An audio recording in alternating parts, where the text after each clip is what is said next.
So my name is Jessica Cotterone, and if you don't know me, I'm a senior. I'm majoring in music, computer science, and applied math with a minor in violin performance.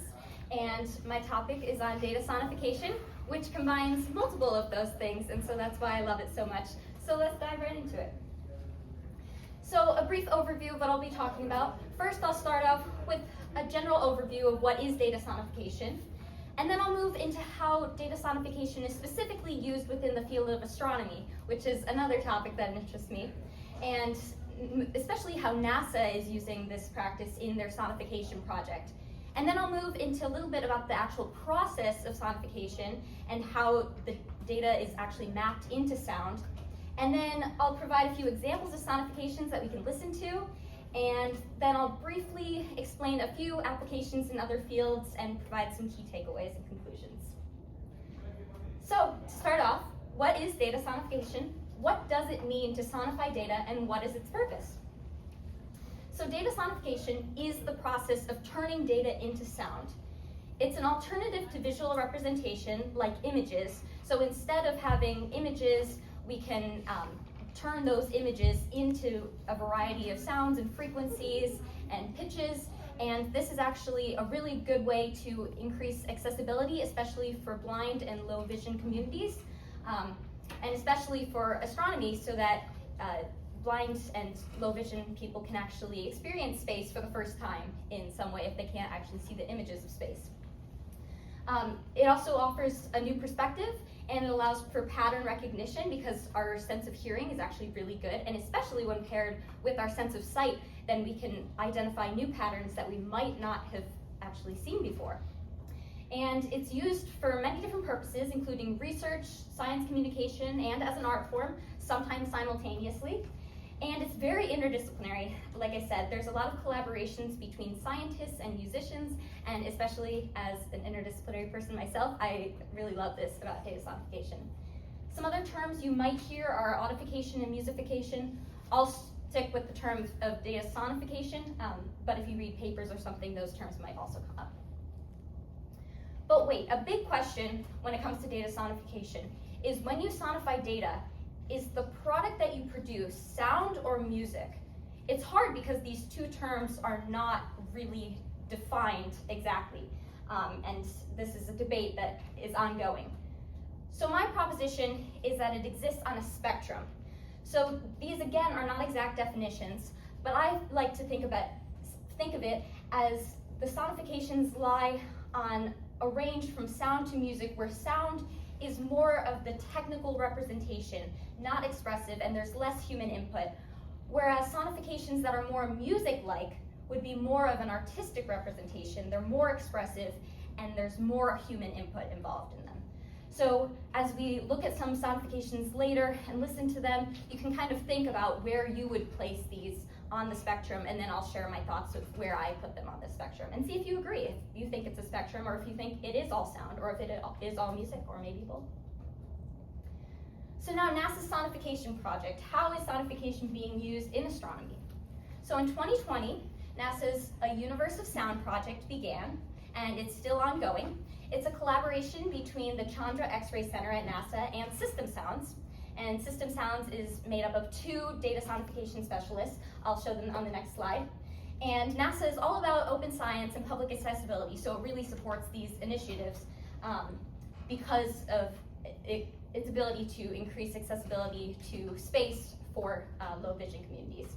And they've produced a whole range of sonifications. You can actually see them all on the Chandra X-ray Center site. If you search A Universe of Sound, later you'll see all of them on there, and you can listen to all the different sonifications, and they're still making more.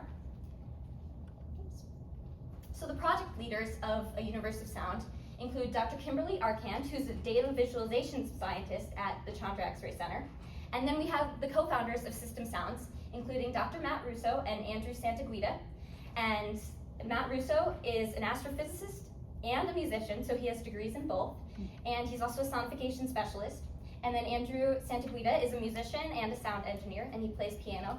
And so I love that these project leaders alone show how interdisciplinary this project really is, because you're bringing in people from different disciplines and they're all working towards a common goal, and I think that's really special. So the actual process of sonification, how is this actually done? So this is done through mathematical mappings. A lot of times this is done with computers where the actual a program is put in the computer, and then it will actually translate these images into sound. And so for astronomical data, telescope data is normally collected in the form of digital signals, like zeros and ones, and normally we would translate these into visual images like the ones that we see of space. And instead of translating them into visual images now, what if we turn these into sounds? And so that's what this project is doing. So different elements of the image, like color, brightness, or position, are now mapped to different parameters of the sound, like the frequency, or the volume, or the duration. And so we basically do mappings, and this can be done, again, electronically through computers, like I said, and we can actually get some really cool results. The choices of the actual parameter mappings are made depending on the specific data that we're looking at. So Dr. Kimberly Arcan, the data visualization scientist and project leader, said, "We are guided by the science." So there are human choices that are made throughout the steps of the data sonification process, but what they're trying to do is represent this data as best they can. But they are also making some artistic decisions, as we'll see later. So that's kind of where it gets fuzzy on the line between sound and music, because you do want to represent the data, but you also are making some choices that will really vary what the output sounds like. Now, let's dive into the fun part, which is some examples of sonifications. We'll start off with the Jellyfish Nebula, and these are all from the Universe of Sound project that I was talking about. So this is the picture that we'll be sonifying. And so the instrumentation of this, it's all electronically generated frequencies. You'll actually hear some water drop sounds, which represent the background stars in the image. The sonification actually scans the image from top to bottom, so you'll see like a line going from the top to the bottom, and it's sonifying the data row by row. The pitch is determined by the color, and the color in the images is actually determined by where the data came from. So the specific telescope that observed the data, and each of the telescopes observes a different kind of radiation. So the optical data is red, and it corresponds to a lower pitch. Radio data is green, and it corresponds to a medium pitch. And then X-ray data is blue and corresponds to higher pitches. The volume, which this is a common way to map the volume to, or map the image parameters to the volume, is by brightness or intensity of the light. So brighter light sources would be louder in the sonification. And you'll hear a lot of sustained notes that sweep up and down in pitch continuously as we see different colors in the image. And so this produces a really cool effect. So listen to this and see what you think.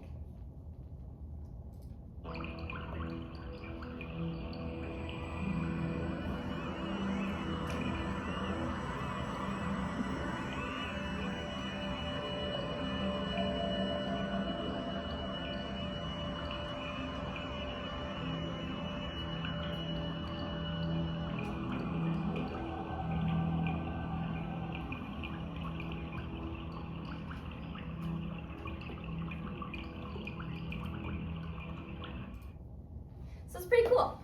And that really is determined by those mappings. It's tough to see exactly how everything is turned into sound in this image, but like I said, they program it and then they put the image data through this program, and that's how it produces the sound electronically.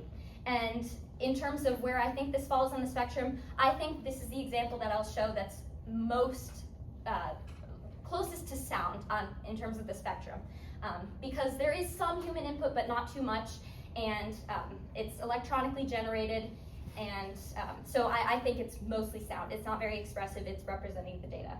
But we'll see some more that are more music-like after this. Next, we move on to a sonification of the galactic center, which is one of my favorites that they've done. This is the picture we'll be sonifying. And then for the galactic center, this image actually comes from 3 different sources, 3 different telescopes. The data has been layered on top of each other. And each of these telescopes' data is represented by a different instrument or family of instruments, so they all have a different timbre. For this one, instead of moving top to bottom, we move left to right across the image, so you'll see the cursor going left to right. The pitch this time depends on the vertical position.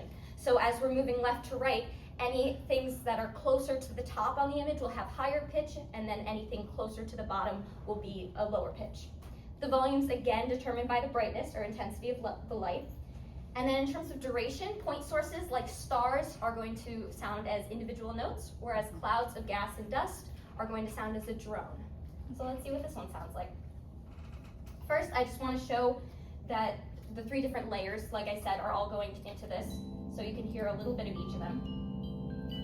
This is the X-ray. So they actually sonify all 3 of these separately and then layer them together. The next one is the infrared data. You can hear it sounds a little different.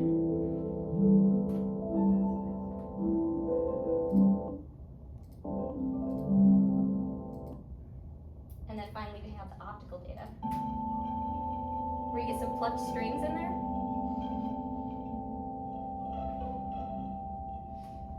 So that's just to show how there's different layers in there.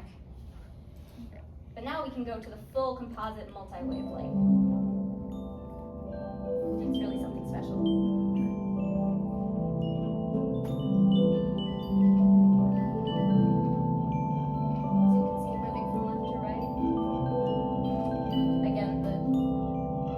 Sources closer to the top have higher pitches.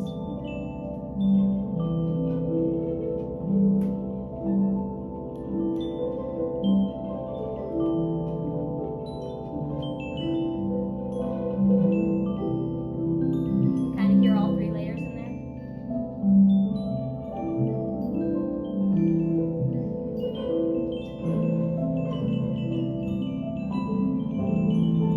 Here's a little bit of a crescendo as you get close and over that supermassive black hole in there.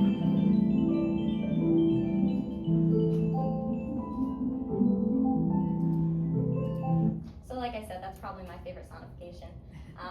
I think it's so beautiful, and that's part of what makes me rank this as more musical than the last one, because although it's done in the same way and it's still generated electronically, you can hear more instrument-like rather than just frequencies, because they're actual instrument sounds. And also, they did make these choices very specifically. So choosing diatonic pitches and the specific instrumentation that they chose makes it have this kind of soothing quality that you might associate with a picture of space like this. They could have made it really harsh sounding, but they didn't want to. So that's what I think makes it a little bit more on the music side rather than just sound. Okay, and then moving into our example that's most music-like, it's called Where Parallel Lines Converge. It's a piece by Sophie Kastner, and she was commissioned by NASA to turn the existing sonifications into sheet music. But then she decided she wanted to do something a little different. Instead of just using the already existing sonifications and turning them into sheet music, she did her own thing, and she composed a piece for live musicians where she used similar sonification techniques, but she took some creative liberties, and we'll see how she does that when I play the video. So this is what composer Sophie Kastner said. It started as a project to transcribe the existing sonifications, but evolved into something more creative. I wanted it to be emotional, something only a human could have made. And this is where it turns more into music, in my opinion, because it's still sonification, but it's a little different than the other ones, especially in the intentionality. So this is the picture that she was sonifying, and you can see there's 3 different main elements of this. There's the X-ray binary, the arch filaments, and Sagittarius A, which is the supermassive black hole in the center of the galaxy. This is still the galactic center, just zoomed out a little more from the picture we saw last. And it's okay if you don't know exactly what each of these things are. That's not the important part. The important part is there's 3 main parts of this image, and she chose to focus on each one of them individually. So instead of scanning left to right or top to bottom, now she's just focusing on each one of these as its own little vignette. That's what she calls them. So the first part of the piece is focused on the X-ray binary, and specifically the emotions that that part evokes. And then the arched filament section is more of a wispy texture to resemble the sparseness and the wispy structures of the arched filaments. And then the third little vignette has a different sound, and that's with the supermassive black hole. And that's the part that I want to actually play for you. So in her composition, she evoked the emotion of moving towards this supermassive black hole with little 16th note gestures. And they start out by passing back and forth between different instruments, but then they start to overlap more and more as the stars become more densely populated closer and closer to the black hole. So this is a little bit what that sounds like just towards the end.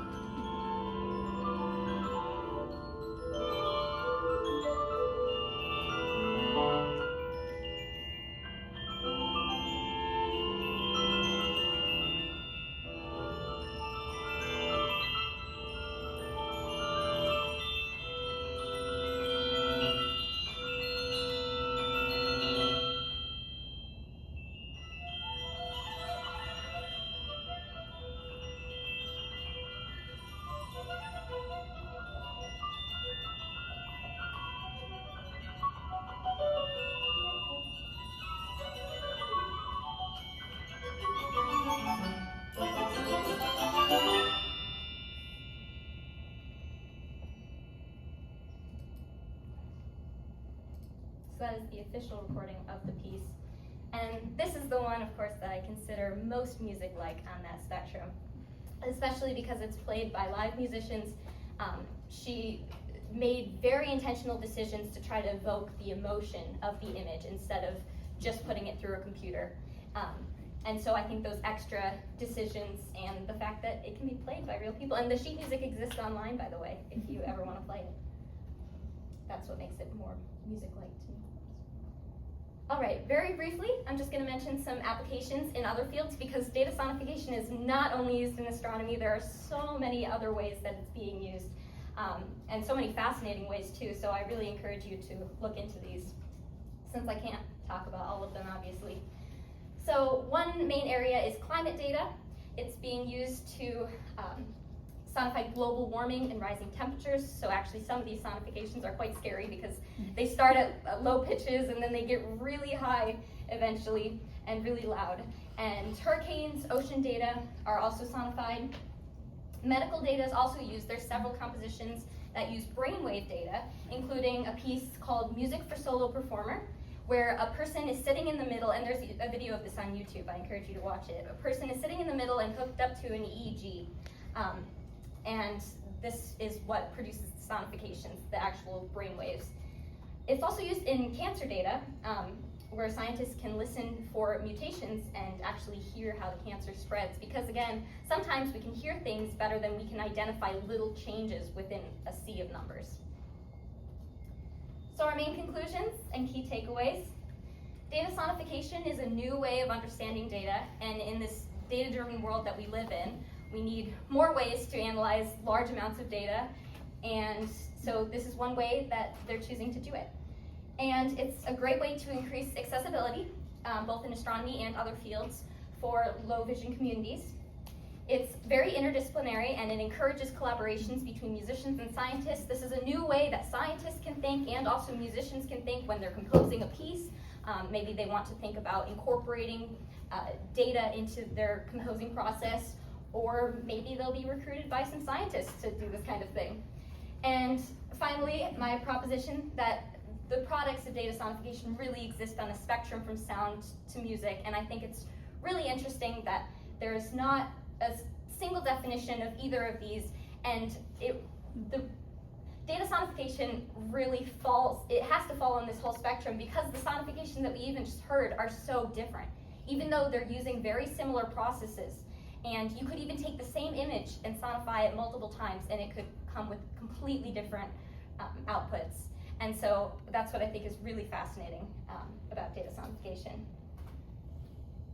So I want to thank my project advisor, Dr. Elfline, and also the Augustana Music Department and everyone else who supported me. Here are my references, and thank you so much for coming. I'd be happy to answer any questions either now or after the presentation. I'd be more than happy to talk about it. Thank you.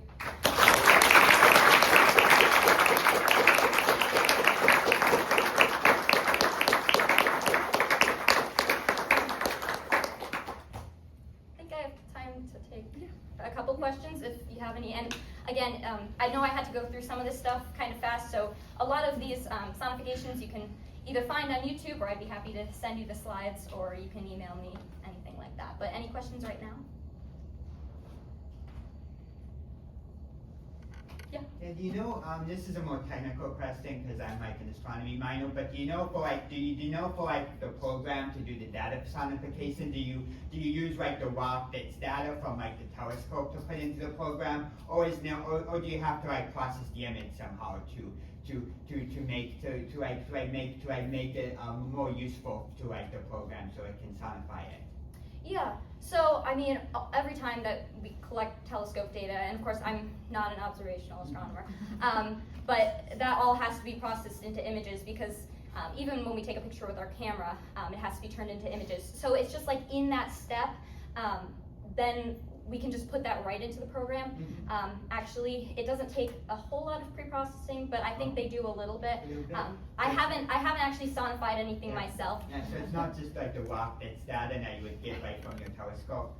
Yeah, I think they have to do a little bit of pre-processing before that, but yeah, I'm not the expert on the actual sonifying process. But yeah, to follow up on that, are they using proprietary softwares, or is there some freeware available or open source? Yeah, there is open source. I actually, when I was at the American Astronomical Society conference in January, I actually got to talk with some people who were talking about data sonification, and they actually gave me a link to some code that they actually use for sonification. And so I have that code, and it's open access. NASA's all about open science and stuff, so you can actually create your own sonifications. So they've actually shared some of that code. I think they don't share all of it that they use, but some of it to show this is how you could do it on your own is open. Yeah. Liam? So I don't know how much you know about this code, does it output like MIDI data, or does it output like a just text file with, you know, transform data, or? I think it actually converts it into sound. So I think it produces a sound file, but I'm not positive on that. Yeah, I would have to look more into the actual. I haven't focused as much on the actual code, just seen it used. Just curious, you said you haven't done this yet, but are you interested in doing that now after you've done more research, or maybe working with other students in the future to do data Potentially. sonification? Yeah. I mean, I have a range of interests, and this really does fit into a lot of my interests. So if they happen to have a need for this in the future, I mean, I could always do it as a side project, but also if there were other people who wanted to do this, I mean, I think it's just really cool that they can do this kind of thing, and I would love to try out putting in some different images and seeing what they output. So yeah. In the back. Yes, hi. Thank you so much for your presentation. Big fan of this. This is wonderful. I'm also a big fan of your advisor. So, I teach communication studies, so I'm leaning into the human communication aspect of this pretty heavily. And I was wondering, with the emotionality piece, how has working with this influenced the way that you see how people communicate meaning to each other? Working with something that's so abstract and subjective in some ways with emotion and a little bit more concrete, like scientific data. So I just kind of want to hear your perspectives on the meaning making of all of this. Yeah, I think it's interesting because she really did decide to put more of an emotional factor into that piece. I think all of the sonifications have some kind of meaning. They're all trying to say something. Normally, in the electronically generated ones, those are normally trying to say something about the data, make people see the thing in the data that they're trying to show. For example, the black hole, if they're trying to say something specific about things getting more densely populated towards the black hole, I think that's something. But yeah, it's hard to say exactly how meaning is created, but I do think it's powerful to know that meaning doesn't come just through words or speech, and that just music or sounds can actually have a big emotional impact too. So I don't know if it's the perfect answer to your question, but it's definitely a challenging thing to grapple with is how is meaning created. So, yeah, I don't know. It's something I need to think about more. So, lovely response. Thank you. Yes, let's all congratulate them.